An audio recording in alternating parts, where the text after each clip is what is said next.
सआदत हसन मंटो की कहानी डरपोक। मैदान बिल्कुल साफ था, लेकिन जावेद को लगा कि म्यूनिसिपल कमेटी की लालटेन जो दीवार में गड़ी है उसको घूर रही है।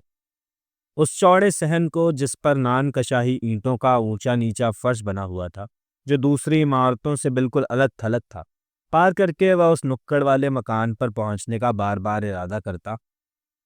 पर यह लालटेन, जो नकली आंख की तरह हर तरफ टकटकी बांधे देख रही थी, उसके इरादे को डगमगा देती और वह उस बड़ी मोरी के उस तरफ हट जाता जिसको फान कर वह सहन को चंद कदमों में तय कर सकता था। सिर्फ चंद कदमों में। जावेद का घर उस जगह से काफी दूर था, पर यह फासला बड़ी तेजी से तय करके वो वहां तक पहुंच गया था। उसके विचारों की गति उसके कदमों की रफ्तार से अधिक तेज थी। रास्ते में उसने बहुत सी चीजों पर गौर किया। वह बेवकूफ नहीं था। उसे अच्छी तरह मालूम था कि वह एक वेश्या के पास जा रहा है, और उसको इस बात की भी पूरी समझ थी कि वह किस वजह से उसके पास जाना चाहता है। वह औरत चाहता था। औरत, चाहे किसी रूप में हो। औरत की जरूरत उसकी जिंदगी में एकाएक नहीं पैदा हो गई थी। एक जमाने से यह जरूरत उसके भीतर आहिस्ता आहिस्ता मौजूदा तेजी का रूप पाती रही थी, और अब अचानक उसने महसूस किया था कि औरत के बिना वह एक पल जिंदा नहीं रह सकता। औरत उसे जरूर मिलनी चाहिए। ऐसी औरत जिसकी रान पर हौले से धप मारकर वह उसकी आवाज सुन सके। ऐसी औरत जिससे वह वाहियात किस्म की बातें कर सके। जावेद पढ़ा लिखा होशमंद आदमी था।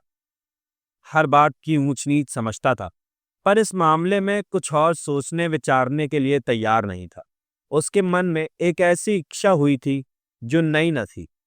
इससे पहले कई बार उसके मन में यह इच्छा पैदा हुई थी, और इस ख्वाहिश को पूरा करने के लिए इंतहाई कोशिशों के बाद जब उसे नाकामयाबी का सामना करना पड़ा, तो वह इस नतीजे पर पहुंचा कि उसकी जिंदगी में पूरी औरत कभी नहीं आएगी, और अगर उसने उस पूरी औरत की तलाश जारी रखी तो किसी दिन वह पागल कुत्ते की तरह किसी राह चलती औरत को काट खाएगा। काट खाने की हद तक अपने इरादे में नाकाम रहने के बाद अब अचानक उसके मन में इस इच्छा ने करवट बदली थी। अब किसी औरत के बालों में अपनी उंगलियों से कंघी करने का ख्याल उसके दिमाग से निकल चुका था। औरत की तस्वीर उसके दिमाग में मौजूद थी। उसके बाल भी थे, पर अब उसकी यह इच्छा थी कि वह उन बालों को वहशियों की तरह खींचे, नोचे और उखाड़े। अब उसके दिमाग में से वह औरत निकल चुकी थी जिसके होठों पर वह अपने होंठ इस तरह रखने के लिए इच्छुक था जैसे तितली फूलों पर बैठती है। अब वह उन ओठों को अपने गर्म होठों से दागना चाहता था। हौले हौले सरगोशियों में बातें करने का ख्याल भी उसके दिमाग में नहीं था। अब वह ऊंची आवाज में बातें करना चाहता था, ऐसी बातें जो उसके मौजूदा इरादे की तरह नंगी हो। अब पूरी सालिम औरत उसके आगे नहीं थी। वह ऐसी औरत चाहता था जो घिस घिस कर गिरे हुए मर्द की शक्ल इख्तियार कर गई हो। ऐसी औरत जो आधी औरत हो और आधी कुछ ही ना हो। एक समय था जब जावेद औरत कहते समय अपनी आंखों में खास किस्म की ठंडक महसूस करता था। जब औरत की कल्पना उसे चांद की ठंडी दुनिया में ले जाती थी, वह औरत कहता था बड़ी सावधानी से, मानो उसको इस बेजान लफ्ज के टूटने का डर हो। एक अरसे तक वह इस दुनिया की सैर करता रहा, पर आखिरकार उसको मालूम हुआ कि औरत जिसकी तमन्ना उसके दिल में है, उसकी जिंदगानी का ऐसा सपना है जो खराब मेदे के साथ देखा जाए। जावेद अब सपनों की दुनिया से बाहर निकल आया था। बहुत देर तक ज़हनी तौर से वह अपने आप को बहलाता रहा, पर अब उसका जिस्म डरावने रूप से जाग चुका था। उसकी कल्पना की तेजी ने उसकी जिस्मानी एहसासों की नोक पलक कुछ इस ढंग से निकाली थी कि अब जिंदगी उसके लिए सुइयों का बिस्तर बन गई थी। हर ख्याल एक नश्तर बन गया। औरत उसकी नजरों में ऐसी शक्ल अख्तियार कर गई जिसको वह बयान करना भी चाहे तो ना कर सकता था।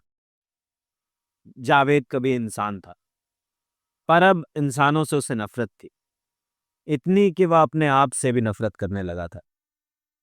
यही वजह थी कि वह खुद को जलील करना चाहता था। इस तरह के एक अरसे तक उसके खूबसूरत ख्याल, जिनको वह अपने दिमाग में फूलों की तरह सजाकर रखता था, गंदगी में लिथड़े रहे। मुझे नफासत तलाश करने में असफलता मिली है, लेकिन गंदगी तो मेरे चारों तरफ फैली हुई है। अब यह जी चाहता है कि अपनी रूह और जिस्म के हर जर्रे को इस गंदगी में लिथेर दूं। मेरी नाक, जो इससे पहले खुशबुओं की तलाश करती रहती है, अब बदबूदार और गलीज चीजें सूंघने के लिए बेताब है। यही वजह है कि आज मैंने पुराने ख्यालों का चोला उतारकर इस मोहल्ले का रुख किया है, जहां हर चीज एक भेद भरी बू से लिपटी नजर आती है। यह दुनिया कितने डरावने तौर पर हंसी है। नानतशाही ईंटों का ऊबड़ खाबड़ फर्श उसके सामने था। लालटेन की बीमार रोशनी में जावेद ने जब उस फर्श की तरफ अपनी बदली हुई नजरों से देखा, तो उसे ऐसा महसूस हुआ कि बहुत सी नंगी औरतें औंधी सीधी लेटी हैं, जिनकी हड्डियां जगह जगह उभरी हुई हैं। उसने फैसला किया कि इस फर्श को पार करके नुक्कड़ वाले मकान की सीढ़ियों तक पहुंच जाए और कोठे पर चढ़ जाए। पर म्युनिसिपल कमेटी का लालटेन लगातार टकटकी बांधे उसकी तरफ घूर रही थी। उसके बढ़ने वाले कदम रुक गए और वह भन्ना सा गया। या लालटेन मुझे क्यों घूर घूर कर देख रही है, या मेरे रास्ते में क्यों रोड़े अटकाती है। वह जानता था कि यह महज वहम है और असलियत से इसका कोई रिश्ता नहीं, लेकिन फिर भी उसके कदम रुक जाते थे और वह अपने दिल में तमाम भयानक इरादे लिए मोरी के उस पार खड़ा रह जाता था। वह समझता था कि उसकी जिंदगी के 27 बरसों की झिझक, जो उसे विरासत में मिली थी, उस लालटेन में जमा हो गई है। यह झिझक, जिसको पुरानी केंचुली की तरह वह अपने घर छोड़ आया था, उससे पहले वहां पहुंच चुकी थी, जहां उसे अपनी जिंदगी का सबसे भद्दा खेल खेलना था। ऐसा खेल जो उसे कीचड़ में लथपथ कर दे, उसकी रूह पर कालिक पोत दे। एक मैली कुचैली औरत उस मकान में रहती थी। उसके पास 4-5 जवान औरतें थीं, जो रात के अंधेरे और दिन के उजाले में यकसा भद्देपन से पेशा करती थीं। यह औरतें गंदी मोरी से गलाजत निकालने वाले पंप की तरह दिन रात चलती रहती थी। जावेद को इस चकले के बारे में उसके दोस्त ने बताया था, जो हुस्नो इश्क की लाश कई बार इस कब्रिस्तान में दफन कर चुका था। जावेद से वह कहा करता था, तुम औरत औरत पुकारते हो, औरत है कहाँ? मुझे तो अपनी जिंदगी में सिर्फ एक औरत नजर आई, जो मेरी माँ थी। पर्दे वालियां अलबत्ता देखी हैं, पर उनके बारे में सुना भी है। लेकिन जब कभी औरत की जरूरत महसूस होती है, तो मैंने माई जीवा के कोठे को अपना बेहतरीन साथी पाया है। खुदा की कसम, माई जीवा औरत नहीं, फरिश्ता है। खुदा उसे कयामत तक जिंदा रखे। जावेद माई जीवा और उनके यहाँ के 4-5 पेशा करने वाली औरतों के बारे में बहुत कुछ सुन चुका था। उसको मालूम था कि उसमें से एक हर वक्त गहरे रंग के शीशे वाला चश्मा पहने रहती है, इसलिए कि किसी बीमारी की वजह से उसकी आंखें खराब हो चुकी हैं। एक काली कलूटी लौंडिया है, जो हर वक्त हंसती रहती है। उसके बारे में जावेद जब सोचता, तो अजीबोगरीब तस्वीर उसकी आंखों के सामने खिंच जाती। मुझे ऐसी ही औरत चाहिए, जो हर वक्त हंसती रहे। ऐसी औरतों को हंसते ही रहना चाहिए। जब वह हंसती होगी, तो उसके काले काले होंठ यूं खुलते होंगे, जैसे बदबूदार गंदे पानी में मैले मैले बुलबुले बनकर फटते हैं। माई जीमा के पास एक और छोकरी भी थी, जो बाकायदा तौर पर पेशा करने से पहले गलियों और बाजारों में भीख मांगा करती थी। अब 1 बरस से वह उस मकान में थी, जहां 18 बरसों से यही काम हो रहा था। वह पाउडर और सुर्खी लगाती थी। जावेद उसके बारे में सोचता। उसके सुर्खी लगे गाल बिल्कुल दागदार सेबों की तरह होंगे, जो हर कोई खरीद सकता है। उन 4-5 औरतों में से जावेद की नज़र किसी खास पर नहीं थी। मुझे कोई भी मिल जाए, मैं चाहता हूं कि मुझसे दाम लिए जाएं और खट से एक औरत मेरी बगल में थमा दी जाए। 1 सेकंड की देरी ना होनी चाहिए। किसी किस्म की बात ना हो, कोई नर्म नाजुक बात मुंह से निकलने ना पाए। कदमों की चाप सुनाई दे, दरवाजा खुलने की खटखटाहट पैदा हो, रुपए खनखनाएं और आवाजें भी आएं, पर मुंह बंद रहे। अगर आवाज निकले तो ऐसी जो इंसानी आवाज मालूम हो। मुलाकात हो बिल्कुल हैवानों की तरह, तहजीब के संदूक में ताला लग जाए। थोड़ी देर के लिए एक ऐसी दुनिया आबाद हो जाए जिसमें सूंघने, देखने और सुनने के नाजुक एहसास जंग लगे अस्तुरे की तरह कुंद हो जाएं। जावेद बेचैन हो गया। एक उलझन सी उसके दिमाग में पैदा हो गई। इरादा उसके अंदर इतनी शिद्दत पकड़ चुका था कि पहाड़ भी उसके रास्ते में होता तो वह उनसे भिड़ जाता। पर म्यूनिसिपल कमेटी का एक अंधी लालटेन, जिसको हवा का एक झोंका बुझा सकता था, उसके रास्ते में बहुत बुरी तरह बाधक हो गई थी। उसकी बगल में पान वाले की दुकान खुली थी। तेज रोशनी में उसकी छोटी सी दुकान का सामान इतना नुमाया हो रहा था कि बहुत सी चीजें नजर नहीं आती थी। बिजली के बल्ब के इर्द गिर्द मक्खियां इस अंदाज में उड़ रही थी जैसे उनके पर बोझिल हो रहे हैं। जावेद ने जब उनकी तरफ देखा तो उनकी उलझन बढ़ गई। वह नहीं जानता था कि उसको कोई सुस्त रफ्तार चीज नजर आए, कुछ कर गुजरने का इरादा, जो वह अपने घर से लेकर यहाँ आया था, उन मक्खियों के साथ बार बार टकराया और वह उनके एहसास से इस कदर परेशान हुआ कि एक तूफान सा दिमाग में मच गया। मैं डरता हूँ, मैं खौफ खाता हूँ, इस लालटेन से मुझे डर लगता है। मेरे तमाम इरादे इसने तबाह कर दिए हैं। मैं डरपोक हूँ, मैं डरपोक हूँ। लानत हो मुझ पर। उसने कई लानतें अपने आप पर भेजी, पर जैसा चाहिए वैसा असर न पैदा हुआ। उसके कदम आगे न बढ़ सके। नान का शाही ईंटों का ऊबड़ खाबड़ फर्श उसके सामने लेटा रहा। गर्मियों के दिन थे। आधी रात गुजरने पर भी हवा ठंडी न हुई थी। बाजार में आमदो रफ्त बहुत कम थी। गिनती की सिर्फ चंद दुकानें खुली थी। फिजा में खामोशी लेटी हुई थी। हाँ, कभी कभी किसी कोठे से हवा के गर्म झोंके के साथ थके हुए संगीत का एक टुकड़ा उड़ उड़ कर इधर चला आता था और गाढ़ी खामोशी में घुल जाता था। जावेद के सामने यानी माई जीवा के चकले से इधर हटकर बड़े बाजार में जो दुकानों के ऊपर कोठों की एक कतार थी, उसमें कई जगह जिंदगी के आसार नजर आ रहे थे। उसके बिल्कुल सामने खिड़की में तेज रोशनी के बल्ब के नीचे एक काली भुजंग औरत बैठी पंखा हिला रही थी।